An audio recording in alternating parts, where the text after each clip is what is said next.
Are you really Bill Cosby? The Bill Cosby? Where the hell did he come from in this apocalypse? Yes, I am Bill Cosby. Bill looks down on himself and sighs. Well, you've got good taste in women, so what brings you here anyway? I pull out my pudding pop and blast Bill. No, not being friends with Bill. Not being friends with Bill. Pull out my pudding pop and blast him. No! I grab your hand and pull you toward me. Come on, let's go. We walk through the house and eventually come across a large kitchen. Who am I with right now? Me? I point to the fridge. This is where I keep my foot. He nods and smiles. Good girl. Bill, where is Tony? Where is Tony? The drama that's unfolding. Tony, I shake my head. Don't worry about him. He'll be fine. He smiles and continues walking. Where are you going? To get some supplies, I say as we enter the living room. Who am I? Who am I? I pull out my gun and shoot Bill. What? I pull out my gun and shoot Bill in his chest. He falls backwards on the couch and starts crying. His eyes roll into the back of his head. He stops moving completely. Tony comes from the other room and yells, "What the hell is going on?" No one knows what's happening. Nobody knows. Nobody knows. I turn around and see Tony standing behind me. He screams at me to put the gun away, but I don't listen. You killed Bill, he says. Why didn't you stop me? I look at him and shrug my shoulders. The both of us eat some pudding to feel better. Yeah. We sit down on the sofa and eat some pudding. We both cry for a while before eating again. The next day, we're still feeling bad about what happened yesterday, so we decide to do it again. This time, though, make sure to have a good laugh while doing it. Remember when we shot Bill? I was scared at first, but now I'm happy we did it. Jane says. Jane nods her head. Yeah, I think we should do this more often. I nod my head in agreement. Well, let's do it more often. She laughs and hugs me tightly. She kisses me on the lips and tells me she loves me. Whoa! Jane, we just met. I say. I exclaim. I nod my head. Sure, why not? She smiles and walks over to the couch. She sits down, closes her eyes. Then she takes off her shirt and starts rubbing herself against me. I don't know how to handle emotion. Okay, well, with the love of my life right next to me,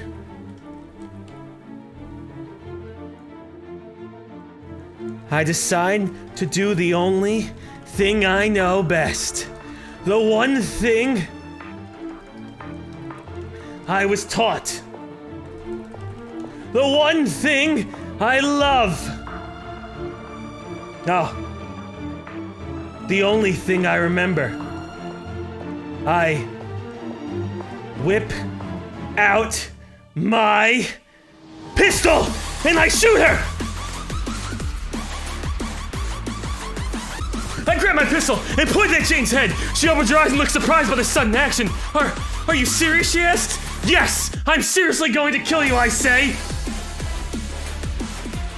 And like that, I pull the trigger. What? It's empty. I was out of ammo. No. Pull the trigger, nothing happened. Shit, I say. That's not supposed to happen. It does. This is a giant analogy for my dick. I think we're talking about my penis. I think we're talking about my penis.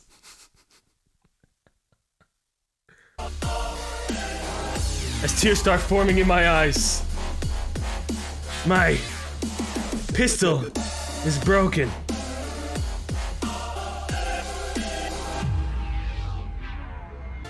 I quickly get up from the couch and run back in the bedroom. I grab my pistol, check to see if it's broken or anything. When I come back out, Jane's already left. Where were you? I ask as soon as I enter the living room. Jane then pulls out her pistol. We sit there on the couch. Both of us holding our pistols, looking into each other's eyes. I look into your eyes and hold the gun to you. You don't need to worry about me anymore, I say. Okay, I trust you. You reply, I put the barrel of the gun against your temple and what the fuck? No!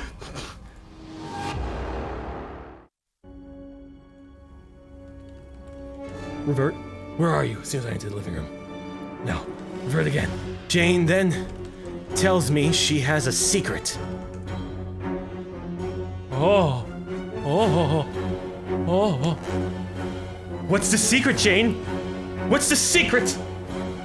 I need more beverage for this. Jane's gonna get teary-eyed and whisper something into my ear. I can't understand all of it, but I know she's saying you're my boyfriend. No, just leave me alone! Jane isn't even my real name. It's Steven! How could this happen? How could we fall for this? I look up from Jane and see Steven standing there. He stares at me with his big blue eyes. You killed her, aren't you? He says in disbelief. Of course not, I say. She was an excuse to shoot someone else. I grab Steven by the throat and threaten him. How dare you take Jane from me? I don't know where the fuck this story's going. How dare you take my girlfriend away from me? How dare you kill her like that, I ask? He stares back at me with those big blue eyes. Don't worry about it. She'll be back soon. Jane is secretly the devil. I pull my pistol out and fire several shots into the wall. The bullets hit their mark and shatter glass everywhere. Some of them go through the walls into other rooms. They don't stop there either. Suddenly, we teleport to China. Steven always uses these conspiracy theories about China, and now's a great time for him to tell us. Let's find out, story. We created this part of the house. Where are we, ask? This isn't your home anymore, Jane replies. Now it's mine. We pack our bags and head to China. Take me to China. We pack our bags into China. We arrive at the border and we both jump through the bars. Let's go, I say. We walk across the bridge and onto another road where I find a van waiting for us. Oh shit. Steven and Tony jump into the back of the van, not knowing what's going to happen next. Steven and Tony jump in the back of the van. Okay, now what, I ask? Just drive, Steven replies. We do so, and soon reach a small town called Chinatown. That makes sense! Seems like a normal place, except it's really not. Chinatown in China? That seems a little odd. Yeah, it's weird, Steven admits, but that's why I wanted to come here. We continue driving and arrive at a large warehouse-like building. The gates open and we enter. Inside, a lot of people in various stages of undress. Steven begins to take off his clothes, which is customary in China. Of course. Steven takes off his shirt and pants and then starts taking off his shoes. What are you doing, I ask? It's Chinese tradition to take off your clothes when entering a new location, Steven explains. Of course, it's also good exercise for the body. Tony takes off his shirt. Fuck it. Tony takes off his clothes as well. Tony takes off all his clothing and then sits down in a nearby chair. What are you doing, I ask? It's Chinese tradition to sit on the floor while sitting. Ah, yes. It's also good exercise for the legs. What the fuck? Standing there naked, Steven and Tony ask, who is the leader here? We must find out why we jumped into the back of an unmarked van and drove to this naked whorehouse. You're standing naked with Steven and Tony. Oh, wait, Steven and Tony? I'm with Steven and Tony? They both begin to stare at you. Who is the leader here, one asks. Me, I reply, and I'm naked too! So there's Steven, Tony, and me? Let's find out what happens. You get up and start walking towards the front door. Hey, can you help me? I ask Steven. I think someone is following me around. Steven walks to the front door and opens it for you. He grabs your hand and leads you inside. How did I get here?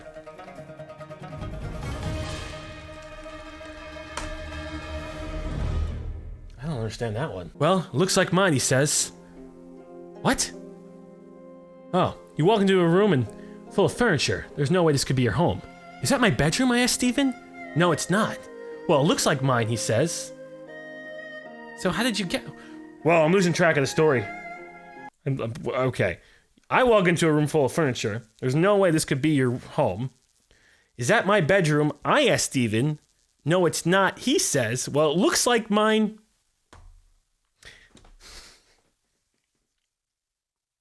Is that my bedroom? I asked Steven. No, it's not, I say.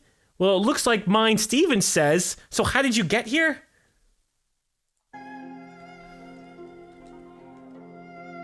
I notice that Steven isn't wearing any pants. Oh, shit.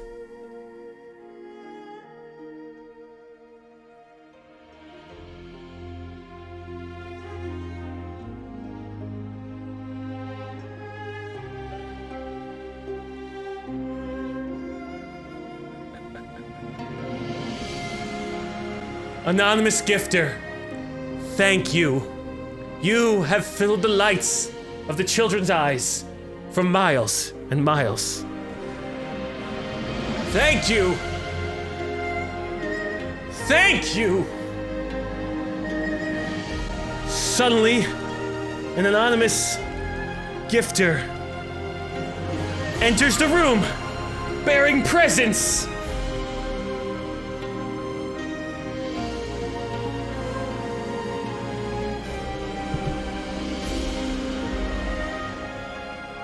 Suddenly, an anonymous gifter enters the room carrying several packages. Are these gifts from you, I ask him? No, they're from me. The man smiles and says nothing more. He leaves the chat the same way he entered it. In a flash. Well, thank you, anonymous gifter. Thanks for coming into my story. The man leaves the chat and disappears into thin air. He does so in a flash and doesn't return. What was that about being anonymous? I asked Steven. Something happened, eh? Oh, shit. Steven sighs and says nothing more. Oh, my God. Oh. Well, we have two new people that want to join our story. Tony and Steven are greeted by Hero Blade and Deszeld. Ah, how kind of them. Very, very kind. We have our new champions here. You find yourself face to face with two men who look very much like each other. They both smile at you and shake your hands. It's good to see you, Hero Blade. You look well. I don't know where, are we still in China? Hero Blade smiles and nods to you. It's good to see you too, my friend. I'm glad to meet you as well, he says. My name is Hero Blade. Deszeld, Steven responds. Deszeld, Steven responds. And what do you call yourself? I call myself Lucky. Lucky, you answer. Nice to meet you, replies. My name is Desnald. You shake his hand and say nothing more. I suddenly realize these two men aren't who they say they are. They come in here as gifters, but they're just grifters. Can't be trusted. They can't be trusted. No. Who are you guys, you ask them, and why did you come to our house? They both laugh and reply back to you. We came to kill you.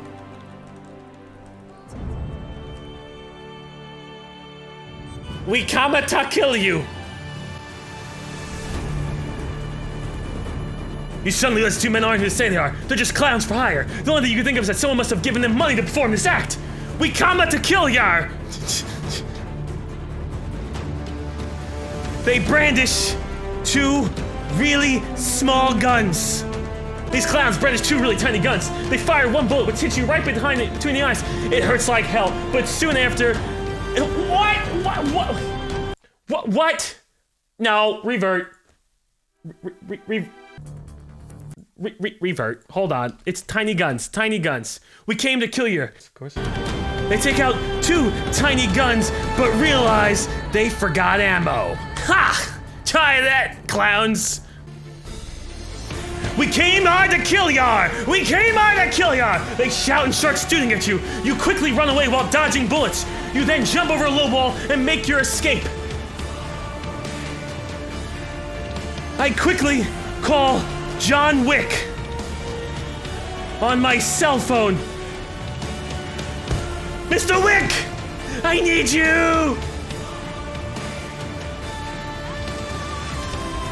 Mr. Wick! Hello, this is Johnny. What the fuck? This is Johnny Cash calling from the Hotel Bel Air. My friend needs help. I need some information about where she might be located. John, how could you let the... Nope. Wrong number. Wrong number. Wrong number. Okay, let's try that again. Take it and from the scene and scene. John Wick, who is my best friend, suddenly appears and defends me. Suck on that, Hero Blade and Desiled. Yeah, weren't expecting John Wick, who's my best friend. John Wick suddenly appears behind you and punches one of the clowns in the face. Oh shit. Oh, this is getting intense. John Wick suddenly appears behind you and punches one of the clowns in the face. I'm sorry, didn't mean to hurt you, y'all, John says. Sorry. He continues to punch clowns until he runs out of bullets. Is he reloading his... I'm sorry. The clowns are a bloody mess. And finally, and utter these final words in defeat. Final words.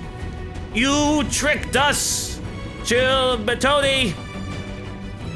Take that. These clowns are a bloody mess and utter these final words. You tricked us, Tony. John Wick reloads his fists and finishes off the two clowns. John Wick reloads his fists and finishes off the two clowns. He looks at you and chuckles. Well done. We need people like you around here. John Wick then takes Steven out back and kills him too. Why not? Anything can happen in my story. Anything. It's my story. Let's see if John Wick will do it. Kills him too. He looks at you again with a smile on his face. Goodbye, I guess.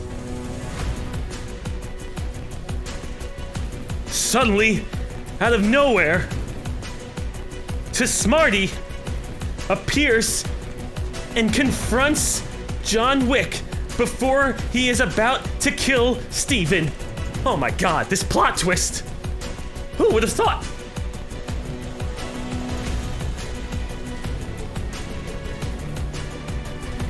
Hey, what's going on? Who are you, John asks. Me?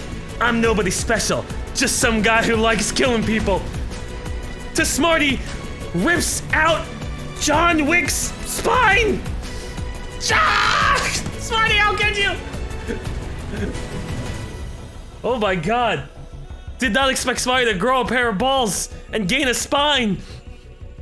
Smarty rips out John Wick's spine. His eyes wide as blood pours from his mouth. He falls backwards onto the ground, starts convulsing. Blood spurts all over you.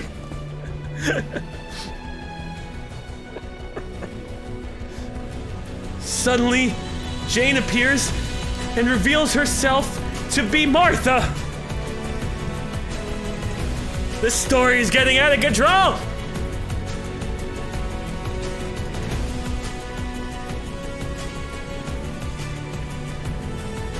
She smiles at you and kisses you on the cheek. Oh, thank God. I was worried about you. Martha and I look at each other lovingly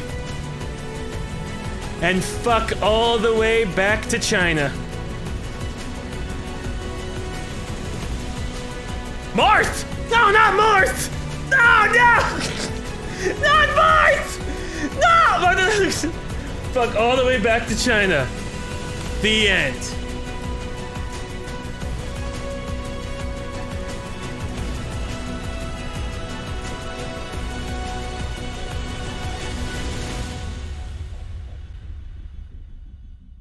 Wow, that's a hell of a story. What? That is. Wow. Would you look?